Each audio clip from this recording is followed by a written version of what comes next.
Bom, boa noite a todos.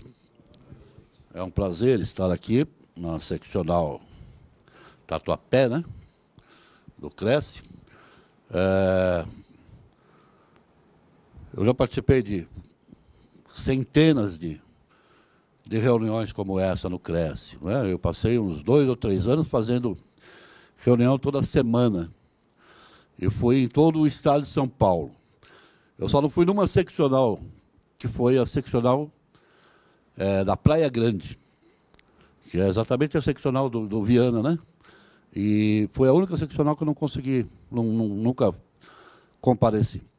Bom, de forma que é um prazer estar aqui novamente com vocês. Nós conversamos aqui, eu e o Reinaldo, e decidimos fazer uma apresentação especial para vocês, de forma que eu fiquei com a primeira meia hora, onde eu vou expor as questões mais conceituais das garantias locatícias, né? Na segunda meia hora, o Reinaldo vai falar sobre a aplicação dessas garantias, né? A questão jurisprudencial, né? Que é a coisa mais importante que nós podemos falar hoje aqui.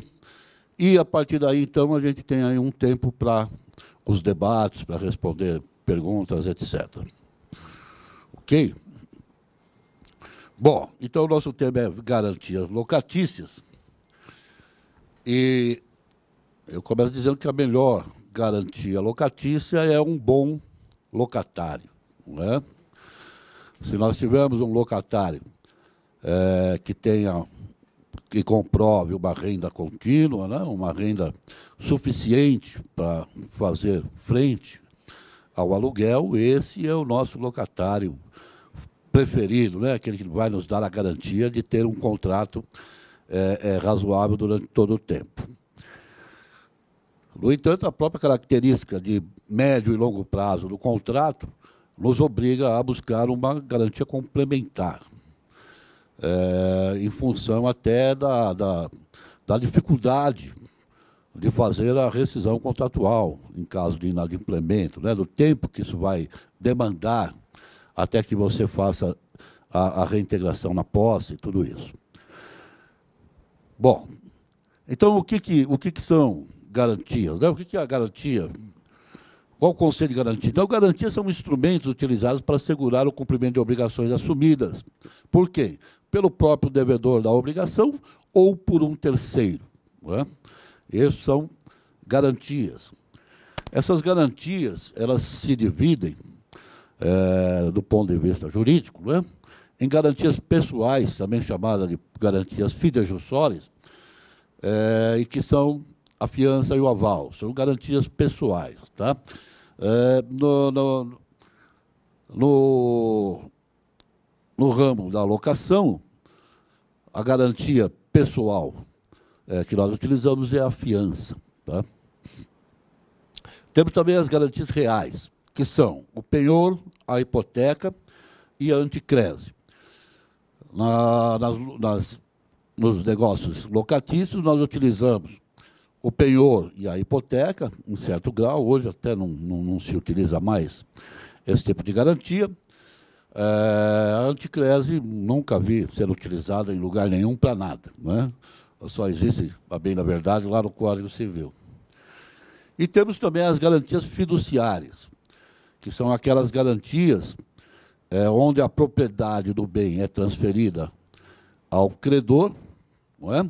Em caráter de confiança. Por isso é que elas chamam garantias fiduciárias.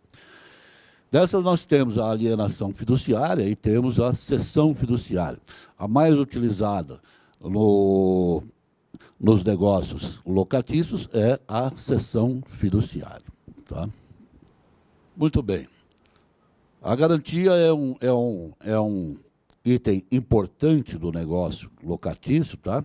E ela está prevista em capítulo próprio na Lei 8.245, que trata das locações. Ela é prevista nos artigos 37 a 42.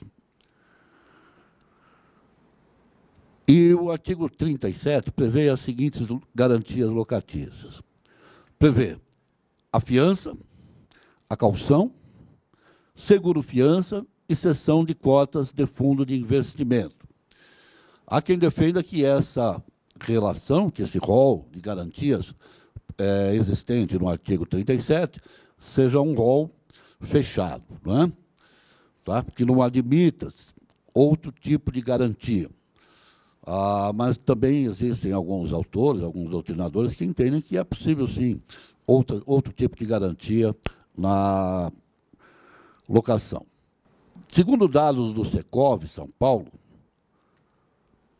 50% das garantias constituídas em contratos locatícios são através de fiança. Tá? Então, a fiança é o grande instrumento de garantia locatícia existente. 25% calção, 25% seguro-fiança. E até onde se saiba, embora não se possa dizer com certeza absoluta, né? Mas até onde se saiba, não há ainda caso de garantia em cessão de cotas de fundo de investimento, embora seja uma forma de garantia já regulamentada pela CVM e esteja aí para ser utilizada. Mas, salvo a existência de algum caso aí em grandes operações que a gente não tem conhecimento, não se tem conhecimento, não há estatística sobre a utilização desse tipo de garantia. A primeira coisa mais importante que nós temos que falar sobre a garantia é que a lei veda expressamente a constituição de duas ou mais garantias para o mesmo contrato de locação. Tá? Inclusive, caracteriza a possível existência de duas garantias do mesmo contrato como contravenção penal. Né? Isso está no artigo 41 da Lei 8.245, de 1991. Portanto, é preciso ter muito cuidado para evitar a caracterização de garantia dupla no mesmo contrato. Vamos começar falando um pouco da fiança, né? Que é o preferido, a garantia preferida. Bom, o que se espera, então, de um fiador? Nós já temos o locatário foi avaliado, né? Verificou-se que ele tem idoneidade cadastral, que ele costuma pagar suas contas regularmente, verificou-se que ele tem uma renda consistente, suficiente para fazer face àquele valor locatício fixado, né? Verificou-se que ele tem uma fonte de renda razoavelmente fixa, que não vai ter grandes problemas de liquidez durante o tempo de vigência do contrato. No entanto, nós vamos, para poder dar maior segurança ao nosso locador, nós vamos solicitar também a informação, a indicação lá de um fiador. O que nós vamos esperar desse fiador? As mesmas coisas que nós já esperávamos dos locatários. Né? Vamos esperar que ele tenha a idoneidade cadastral. Vamos esperar que ele tenha capacidade financeira para arcar com o pagamento no caso de inadimplemento pelo devedor, lá, pelo locatário. Não é? E vamos exigir também que ele nos comprove a existência de patrimônio. Tá? Porque um fiador sem patrimônio não é exatamente uma garantia que a gente espera. Não é? E qual é esse patrimônio que o fiador deve comprovar?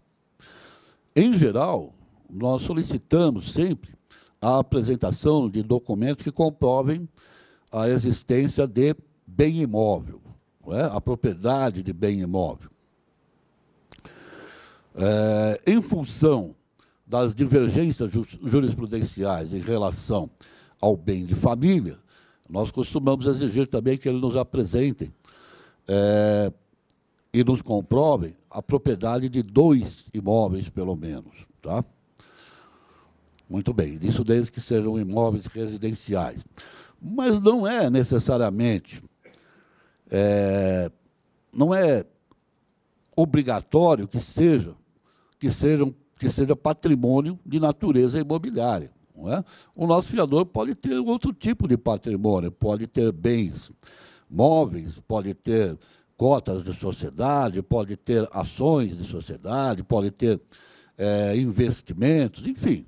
Ele tem lá um patrimônio que assegura que, caso necessário, ele vá cumprir com a sua obrigação. Não é? Até porque nós geralmente pedimos cópia de matrícula dos imóveis, cópia de escritura e tudo isso, mas aqueles imóveis não ficam vinculados à fiança. Não é? Eles não sofrem nenhum tipo de constrição. Eles simplesmente são apresentados como prova, prova patrimonial. Não é? Nada impede que o fiador apresente lá a propriedade de 2, 3 imóveis e que meses depois se desfaça desses imóveis. Tá? É evidente que nós temos meio de desconstituir esse fiador e exigir do locatário um outro fiador. Tá? Mas o fato de ele ter se desfeito daqueles bens imóveis também não significa que ele está numa situação de insolvência ou que ele já não seja um fiador confiável. Tá certo? Então é bom ficar bem claro isso, que o patrimônio deve ser comprovado, né?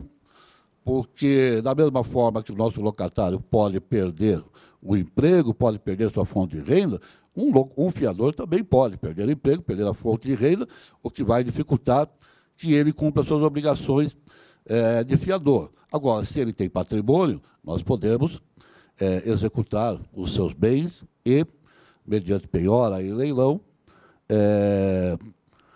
fazer, então, o cumprimento lá forçado das obrigações. Visto aí a fiança, vamos falar agora um pouco da caução, né? Caução, na verdade, é garantia, né? A caução é o gênero do qual decorrem as garantias, as espécies.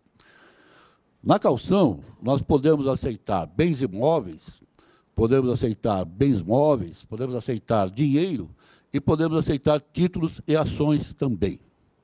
Não é? Então, qualquer bem patrimonial que seja suficiente para a garantia daquele contrato firmado pode ser aceito como garantia, pode ser calcionado no contrato de locação. Como é que se faz a caução de bens imóveis? A caução de bens imóveis se faz através da averbação, não é? Dessa caução na respectiva matrícula do imóvel calcionado. Tá? Então, ela constitui ali uma constrição naquela matrícula. No caso, diferentemente da fiança, onde não há nenhum tipo de constrição ao imóvel, é apenas uma comprovação patrimonial, no caso da caução, não. A caução é uma constrição efetiva. Ela vai ser averbada na matrícula para que haja publicidade, erga omnes, de que aquele bem garante um determinado contrato de locação. Não é? Então, se eventualmente esse bem for oferecido no mercado, se eventualmente um terceiro adquirir aquele bem, ele vai adquirir também a obrigação de responder pela locação da qual ela é responsável. Tá? Já a caução de bens móveis, né? Aí nós nos referimos a veículos, dinheiro, título de capitalização, títulos e ações em geral. Esta será registrada em cartório de títulos e documentos. Tá? É feito lá um instrumento de caução e esse instrumento é levado ao RTD e registrado para dar publicidade. A caução também pode ser feita através de títulos de capitalização, certo? É possível que o nosso garantidor ou o nosso próprio locatário seja titular de títulos de locação, títulos de capitalização, aliás, não é? E ele nos ofereça isso como garantia. E o título de capitalização tem a vantagem de que ele não é limitado a 3 vezes o valor do aluguel. Não é? É possível receber títulos de locação e, em geral, se limita ou se exige título de locação correspondente a 12 até 18 vezes o valor do aluguel. Esses títulos de capitalização são, então, transferidos efetivamente para o locador, né? E o locador se torna, então, detentor daqueles títulos, né? e poderá utilizá-los assim que necessário. Ultimamente, nós temos visto aí o aparecimento de algumas empresas que utilizam ou que oferecem garantias alternativas de locação. Não é? Eu cito o exemplo aí de duas delas. Nós temos uma empresa chamada Quinto Andar, não é? Que oferece aluguel garantido, assumindo um compromisso contratual de depósito em dia. Isso é o que consta lá do site deles. Isso eu copiei lá do site, né? Esse é o compromisso deles. Nós fazemos a locação do seu imóvel. Eles não falam nem em locação, que me parece que eles não são corretores de imóveis e nem administradores. É uma startup meramente virtual. Mas eles dizem, nós garantimos o compromisso contratual de depósito em dia, tenha ou não efetuado o pagamento o locatário. Uma outra empresa também que está ficando bastante conhecida é uma chamada Credipago. Essa Credipago oferece uma fiança locatícia, né, utilizando cartão de crédito. Eu não sei exatamente como funciona, mas eu tenho a impressão que faz lá uma reserva no cartão de crédito, assim como se faz a reserva numa locação de automóvel. Não é? Mas me parece que isso aí, de longo prazo, é meio inviável, certo? Na locação de automóvel, você faz lá a reserva no cartão de crédito, mas você entregou o carro nas mesmas condições em que recebeu, aquela reserva é baixada imediatamente. Não é?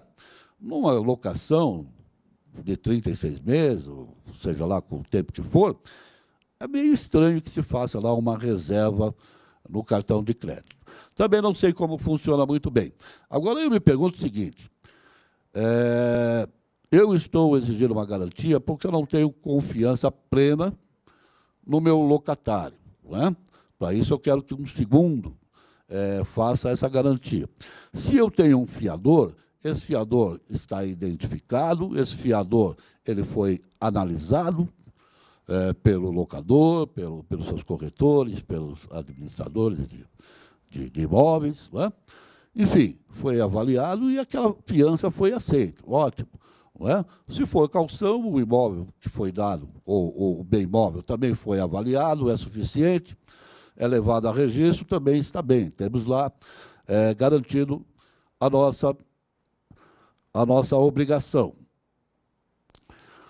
Agora, quando é esses casos aí, eu me pergunto assim, por que eu tenho confiança nessas empresas? Não é? O que é que me dá confiança nessas empresas? Empresas aos quais você vai ao site e nenhuma delas tem um endereço físico de trabalho. Não é? Uma delas ali, a Credipago, eu fiz questão de ver cada uma, o site de cada uma, diz assim, nosso endereço é em São Paulo, mas nós não atendemos presencialmente. Só atendemos através do site, através de meio virtual. Não é? Então, eu, pessoalmente, se fosse locador, se fosse um corretor, eu não sei se eu confiaria nessa garantia. Não é?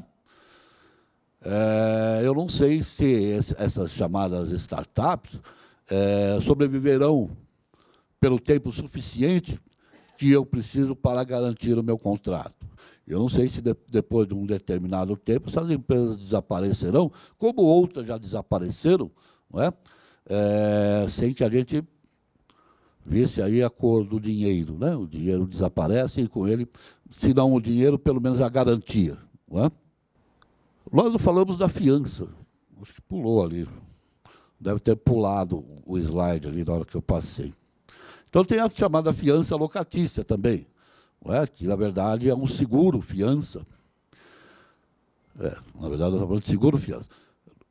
É o seguro-fiança que é provido por diversas empresas de seguro, não é? E é considerado uma garantia muito boa.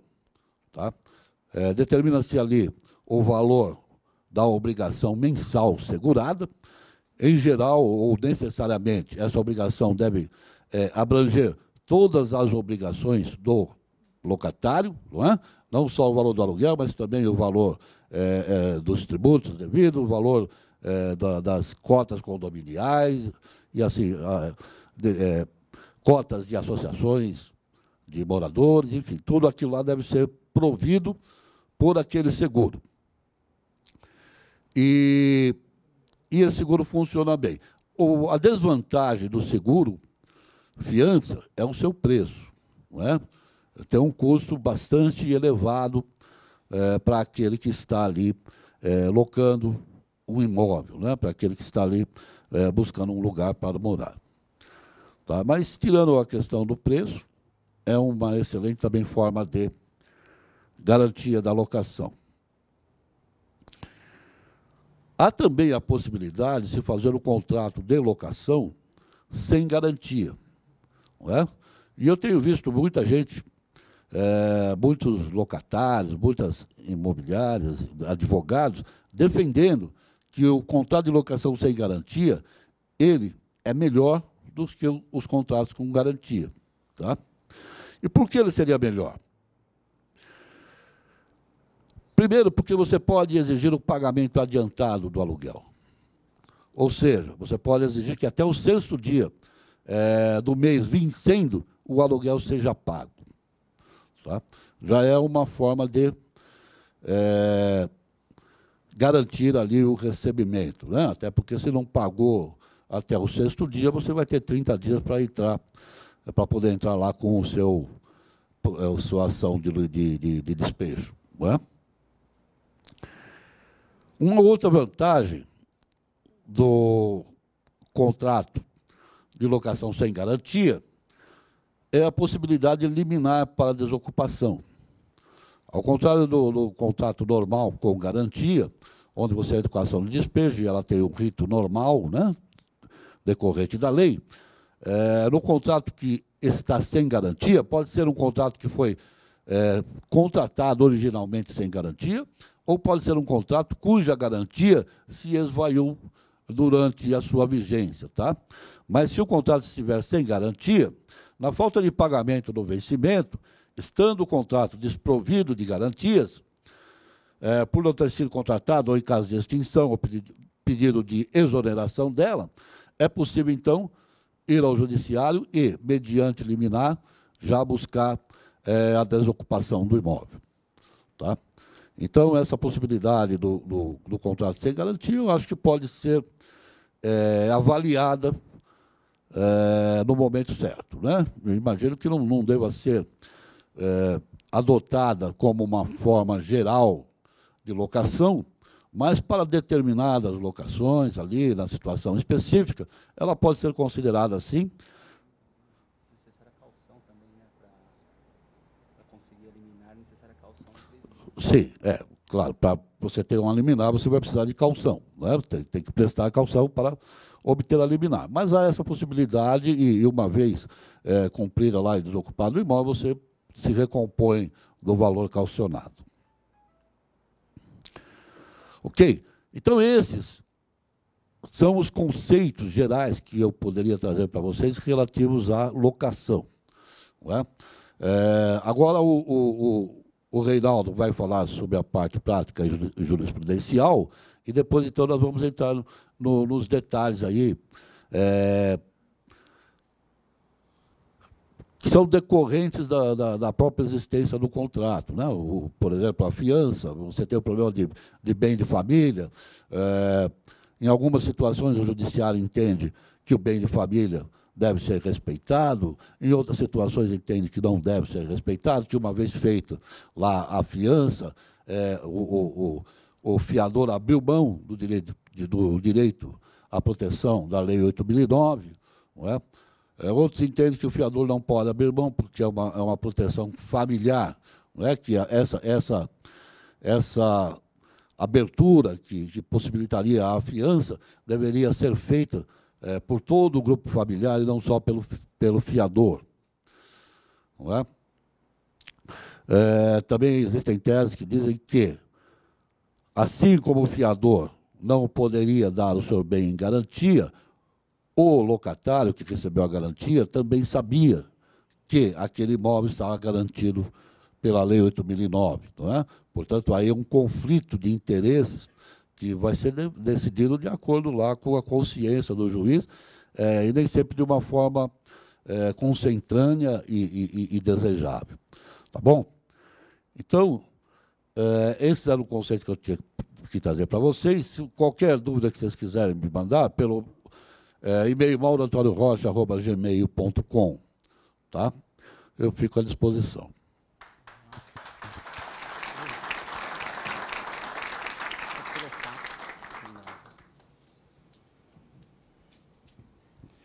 Boa noite a todos. É um grande prazer participar na noite de hoje dessa palestra aqui no CRES, Seccional Leste. Quero, de antemão, agradecer o convite. Vou aqui nominar, fui recebido carinhosamente por todos que estavam aqui, né? Vou nominar aqui o Daniel Mazeu, meu colega também, que fez o convite, Nelson Caldini, Gedra, que eu tive em contato inicial também, né? Que nos acolheu aqui para essa noite de hoje.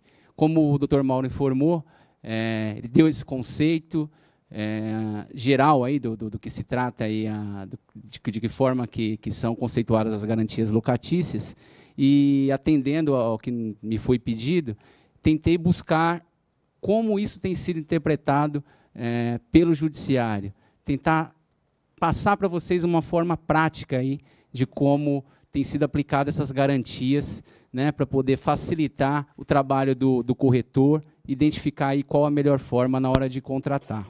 Bom, o Dr. Mauro muito bem colocou aí a situação da caução, e então eu fui buscar alguma questão relacionada à caução, alguma problemática que o judiciário tivesse enfrentado. A caução, temos a caução em dinheiro, a caução de bens móveis, mas o que eu busquei foi a questão relacionada à caução de bens imóveis. A caução de bens imóveis, do meu ponto de vista, se trata de uma ótima garantia. Você indica no contrato, essa pessoa que é o proprietário do imóvel, que pode ser o locatário, inclusive, ele se torna caucionante.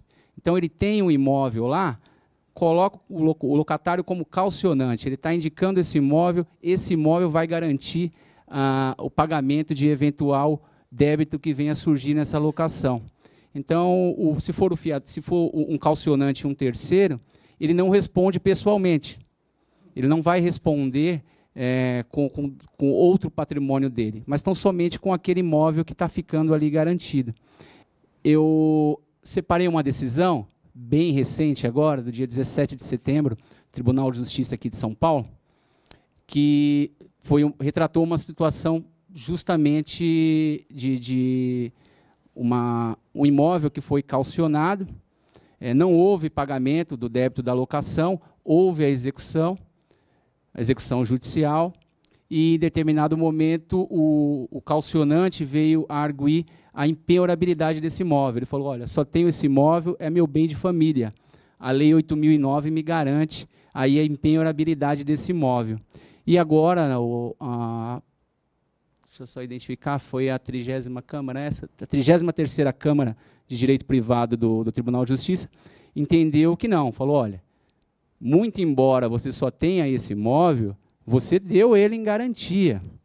E essa garantia está devidamente averbada na matrícula do seu imóvel.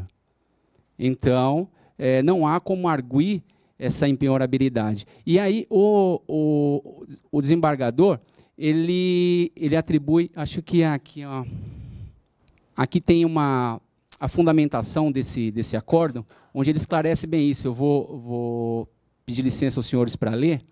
Ele diz o seguinte, ó, os agravantes deram em garantia do contrato de locação objeto da demanda um imóvel que são de sua propriedade, inclusive renunciando à proteção do bem de família. Então, além de dar em garantia, lá no contrato tinha uma cláusula, olha, estou dando em garantia, estou renunciando à proteção do bem de família.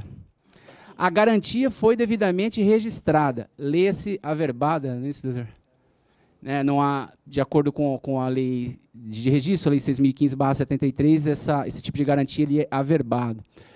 O imóvel foi objeto de penhora. pretende os agravantes agora a desconstituição da constrição sob o argumento de impenhorabilidade do bem de família, sem razão, contudo. Sem notícia sobre vício de vontade dos agravantes, ou seja, ninguém colocou um revólver na cabeça dele e falou, assina, né, dá em garantia. Não, não teve vício de vontade. Então, foi dessa forma que entendeu uma decisão recente. Então, dessa forma, eu reforço o que eu falei no início, a caução imobiliária ela é uma ótima garantia. Muitas vezes, eu estava até conversando com os colegas aqui antes da palestra, nós identificamos um fiador, ou é nos apresentado um fiador para fazer o contrato, e ele tem um imóvel que, dependendo da situação, convém fazer a caução, ao invés de fazer a fiança. Então, a caução imobiliária tem sido, pelo menos por hora, enquanto os tribunais estiverem interpretando dessa forma, tem sido uma ótima garantia, porque a gente tem aí, pelo menos por hora, uma certeza de conseguir a penhora desse imóvel. Bom, quanto à fiança, que seria, eu disse apenas que é tratar das problemáticas, então, quanto a bens móveis, é pouco comum utilizar, ninguém costuma caucionar a locação com automóvel, né, tem só a questão relacionada à caução em dinheiro, que o Dr. Mauro muito bem explicou aqui. Então, vamos à fiança. Fiança é garantia pessoal, a gente brinca que a fiança é a garantia paraguaia, Joy sobre a garantia, né? É a garantia pessoal. Inclusive, eu gosto de contar, teve uma situação inusitada, que um cliente, amigo, enfim, me procurou, e uma pessoa bem simples, e ele pegou e falou, doutor, e eu conheci o primo também a quem ele se referia. Ele falou, você conhece o meu primo, tal? A irmã dele, que tem apenas 20 anos, está locando um imóvel e disse que precisa de um fiador. E ele me convidou para ser fiador. Então eu queria te consultar, o que o senhor acha aí? É uma boa? É uma boa isso aí? Tem algum risco para mim? Falei, olha, vamos lá. Falei, eu sei que vocês são muito amigos, né? Acompanho os dois aí, são primos, estão sempre juntos. Mas assim, ela trabalha, como é que é a situação aí dessa prima? Falou, ele está tentando ajudar ela. Falei, olha, há um risco, né? Você pode vir a ser executado, você pode responder com seu patrimônio. Aí eu fui tentar ir adiante, eu falei, faz o seguinte, fala para o primo, né, fala com ele lá, pede uma desculpa, tal. Ele falou, doutor, entendi. É melhor ele passar 6 meses com raiva de mim do que eu passar o resto da vida com raiva dele. Então, hoje, para ser fiador, acho que normalmente é um pai mesmo, do filho que está casando, é muito difícil ter esse fiador, né, quando não é alguém bem próximo. Mas, enfim, independe da vontade do devedor. O fiador pode exonerar-se, tem uma regra, depois que terminado ali o contrato, feito um contrato até dentro do contrato, dependendo do que acontece, mas terminado o contrato ali de 30 meses, por exemplo, o fiador pode pedir a exoneração, né, não quero prosseguir, ou ainda no curso do contrato, de repente, eu acredito que, vindo a falecer o locatário, né, eu vi uma situação onde o casal se separou, e o pai, que era o fiador ali, falou, não vou continuar afiançando a esnora, né, que está lá, então também há a possibilidade de exoneração. Algumas exigências. Isso aqui eu acho importante colocar, a necessidade de anuência do cônjuge, que tem uma súmula do STJ, que indica a obrigatoriedade de anuência do cônjuge na fiança. Então, para os corretores, é muito importante a atenção quando tem um fiador solteiro, porque ele se qualifica como solteiro, mas, às vezes, ele tem uma união estável. E, se ele vier a ter algum problema relacionado a isso, aquela companheira, aquele companheiro, pode vir a impugnar, de alguma forma, essa relação da fiança, porque ela não anuiu com isso. Então, o que se recomenda? Faça o contrato e faça uma declaração à parte, ou algo que, de alguma forma, confirme que, olha, sou solteiro e declaro que não vive união estável com ninguém.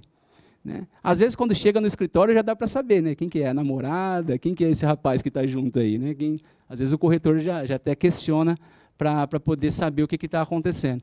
né, saber se a pessoa tem um relacionamento ou não. Mas é importantíssimo isso, porque não existindo anuência ali do cônjuge ou não existindo anuência desse companheiro, da companheira, pode vir a ter problema essa fiança. Impenhorabilidade do bem de família. Esse é acho que é o assunto principal relacionado à fiança que tem se falado. A Lei 8.009 traz essa regra. Eu só vou colocar rapidamente quanto à vontade da lei, né, tentar explicar um pouco qual foi a vontade da lei. A lei, em 1990, acreditamos que o legislador quis preservar a família, preservar a moradia de alguma forma.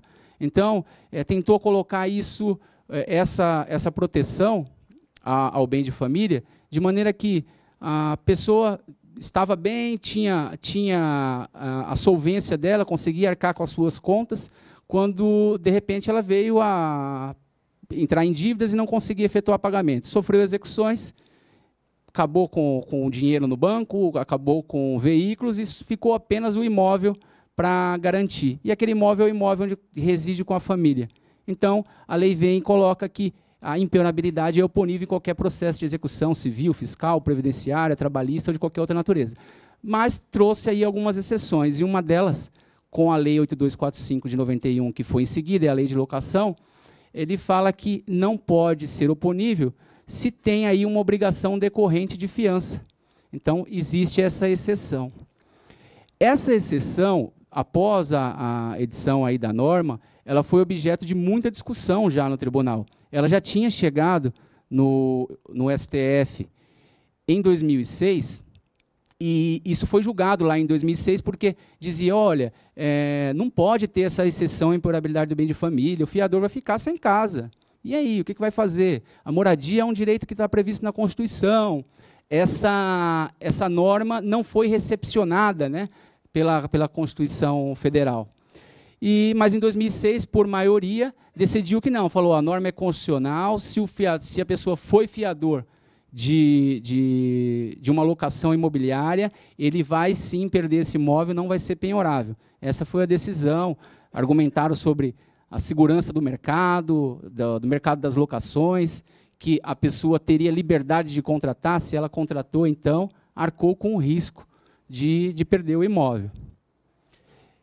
Inclusive, foi aí, após isso, editado súmula do STJ, nesse sentido, que é válida a penhora do bem de família pertencente ao fiador.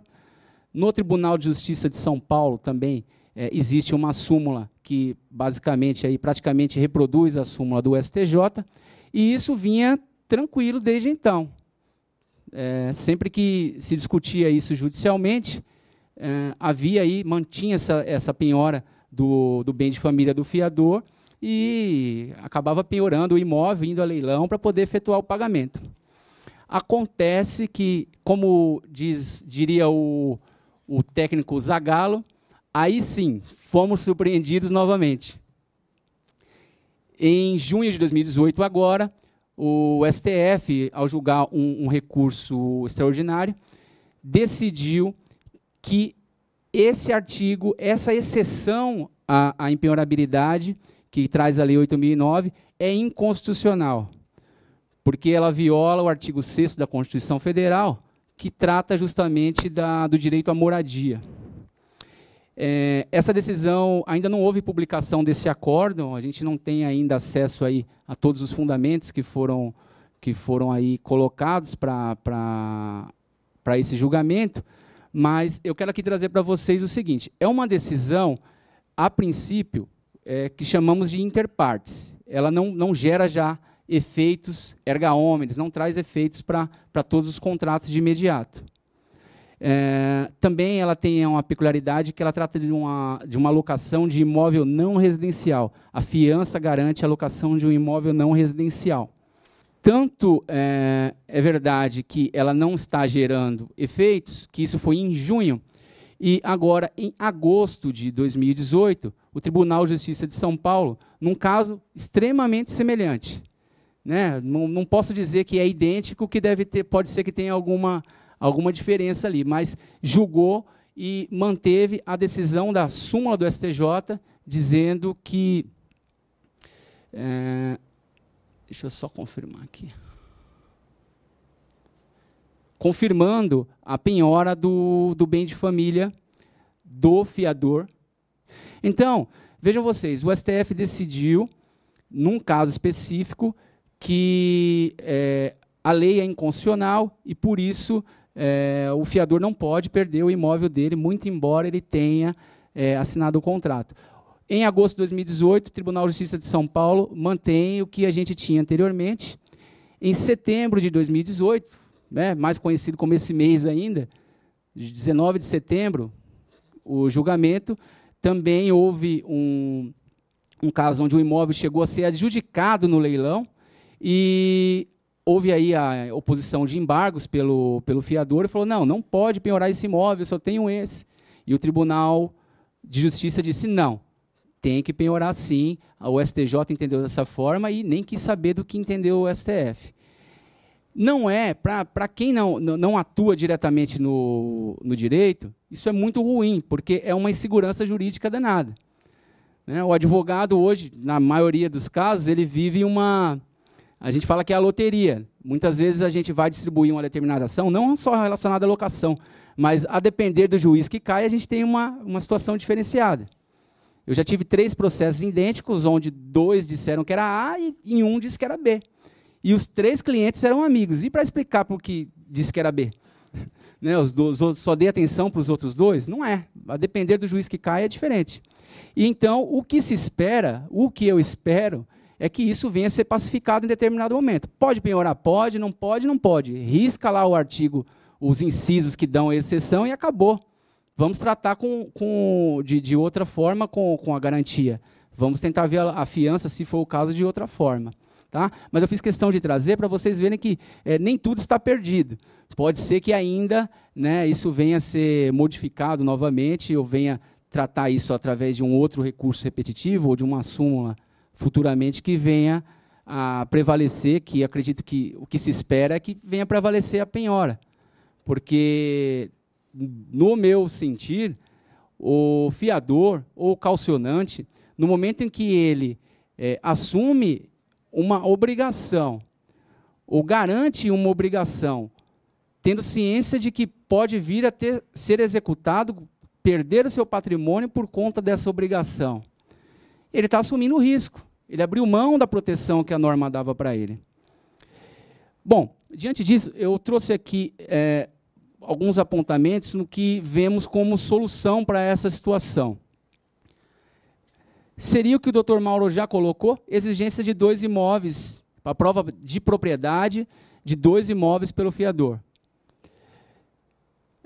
Nessa prova de propriedade, ainda colocar uma cláusula contratual, inserir uma cláusula contratual no contrato, no qual ele indica qual imóvel daqueles que é o bem de família dele, já excluindo o outro. E também uma cláusula dando uma obrigação ao fiador de comunicar eventual alienação de um dos imóveis, na vigência do contrato. O grande problema na prática é que a gente faz o contrato no escritório e esse contrato ele vai dar problema dali a 2 anos. E aí, ninguém sabe se o fiador está com aquele imóvel. A matrícula que está é aquela lá de 2 anos. Na hora que entra com ação de despejo, nem o advogado, nem a imobiliária, não vai atrás se o fiador já está insolvente. Então, vai citar o fiador, vai citar o locatário. Lá na frente, dali a 1 ano, na hora que for fazer a execução, é onde a gente vai se preocupar em buscar o patrimônio, saber se a pessoa está solvente ou não. E é onde a gente toma surpresa.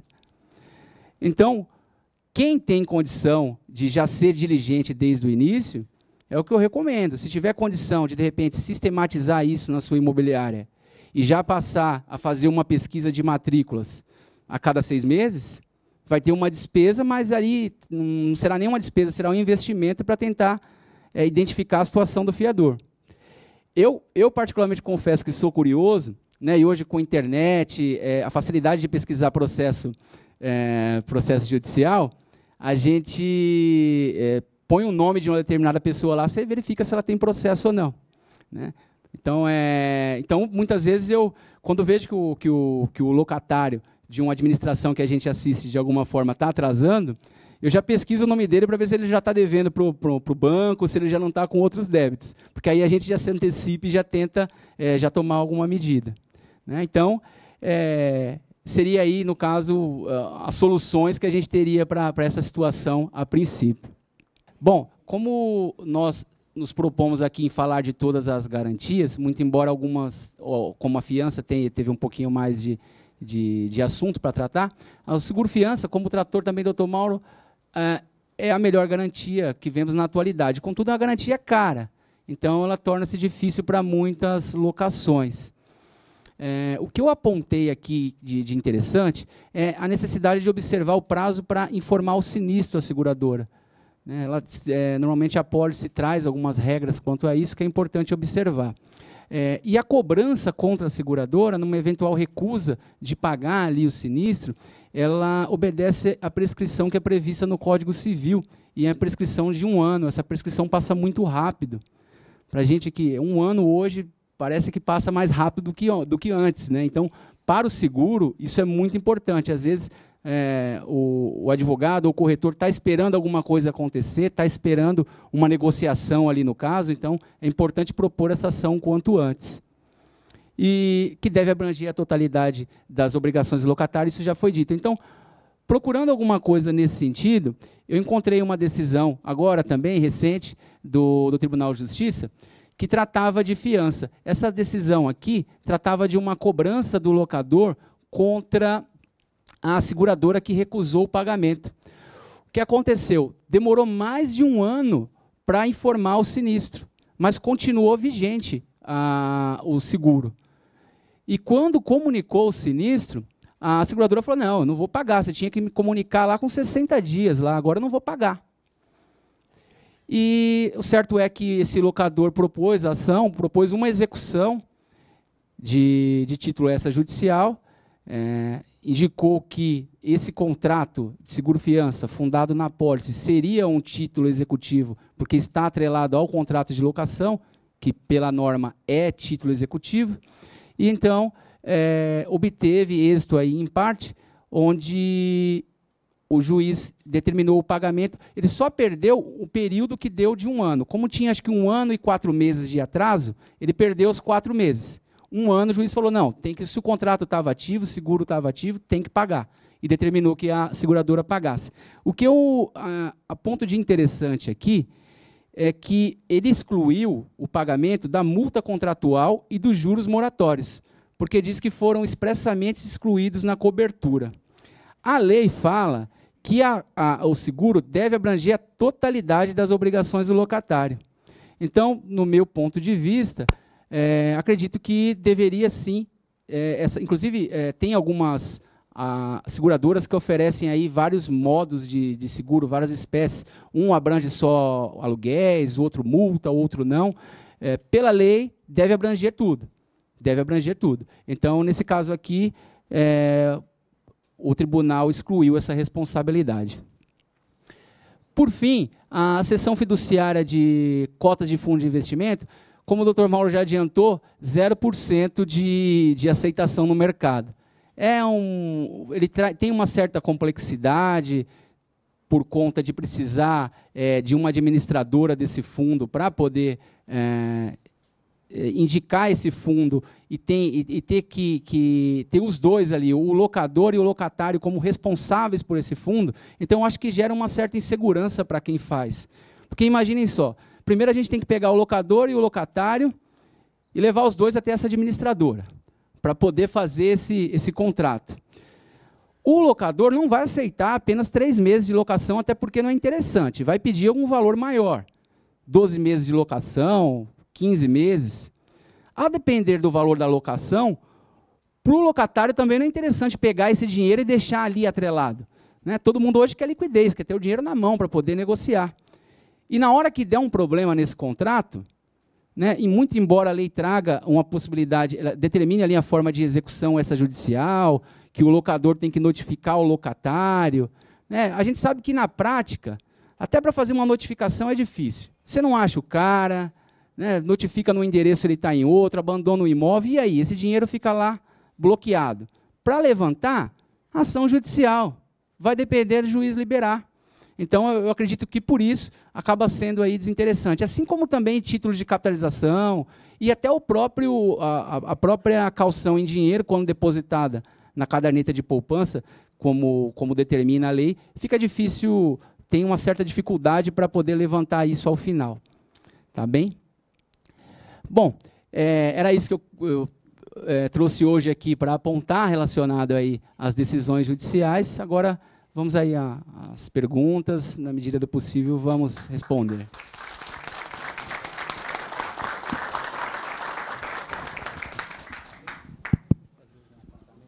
Bom, eu queria iniciar a fase de perguntas, fazendo aqui alguns apontamentos sobre as sábias lições que trouxe aqui o doutor Reinaldo.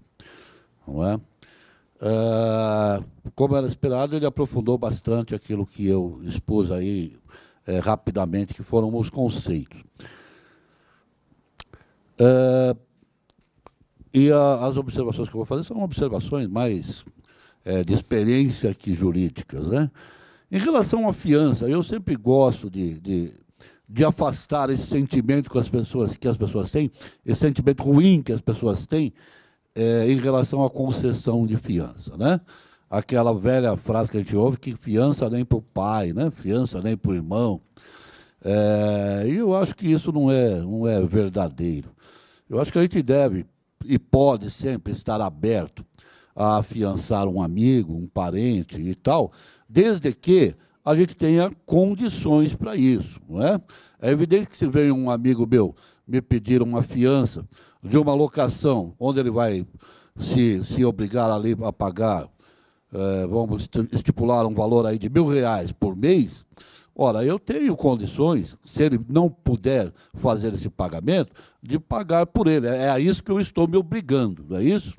Eu estou me obrigando. Então, eu tenho condições de pagar por ele aquele valor, por que eu não posso afiançá-lo? Por que eu vou deixar ele sem saída numa situação dessa? Agora, é evidente que se vem alguém, um parente, o meu pai, meu irmão, me pedir para afiançar uma locação comercial de R$10.000 por mês, por exemplo, é lógico que eu não vou fazê-lo, porque eu não tenho como pagar R$10.000 caso o negócio dele não funcione e deixe de pagar. Não é? Então, dentro desse contexto de ter as condições para cumprir aquilo, sem afetar violentamente as suas finanças, a sua vida, eu acho que é bem razoável que as pessoas deem um crédito de confiança aos seus amigos, aos seus parentes e prestem lá algum tipo de fiança. É só uma questão pessoal e de experiência, né? Não vou pedir fiança para nenhum de vocês, pode ficar tranquilo. Por enquanto, né? Por enquanto. Em relação ao bem de família, o Reinaldo colocou muito bem toda essa jurisprudência e tal, mas é extremamente complicado isso. Por quê? Porque nós temos diversas decisões conflitantes, divergentes, não é? E veja bem, todas as decisões que o Reinaldo mostrou aqui foram decisões do TJ, do STJ. Não é? Ou seja, elas demandaram, no mínimo, 5 ou 6 anos para serem resolvidas. Tá? Então, é preciso ter cuidado com isso quando vai fazer uma fiança. Embora o fiador declare no contrato que abre mão da garantia da Lei 8.009, não é? Muito se discute se ele pode ou não abrir mão daquilo. E nós vamos discutir onde isso? No judiciário. E quanto tempo nós vamos ficar discutindo isso? Sei lá, até chegar na última instância. Só dado esse processo do STF, ele é origem, acho que Campo Alegre, São Paulo, ele é de 2002. 2002. Então, são 16 anos para chegar a uma decisão. Não é? Então, é mais razoável que a gente peça lá a comprovação de 2 imóveis, certo? Ou naqueles casos em que o locador, o fiador só tem um imóvel, mas o conjunto da contratação é suficiente para você aceitar, pode aceitar. Se der errado lá no final, nós vamos lá para os 16 anos do STJ, não é? Agora, num contrato que tenha um conjunto favorável, a probabilidade da gente ter que discutir isso judicialmente é bem menor.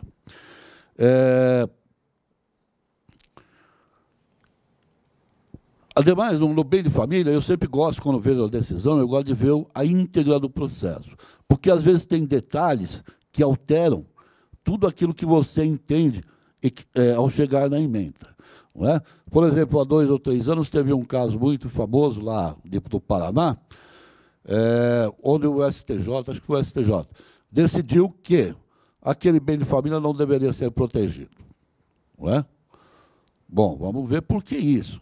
Aí verificou por quê. Porque o pai e a mãe, que eram os proprietários do imóvel, haviam dado aquele bem em garantia do único filho, que era comerciante, e utilizou aquele bem como garantia dos seus negócios comerciais.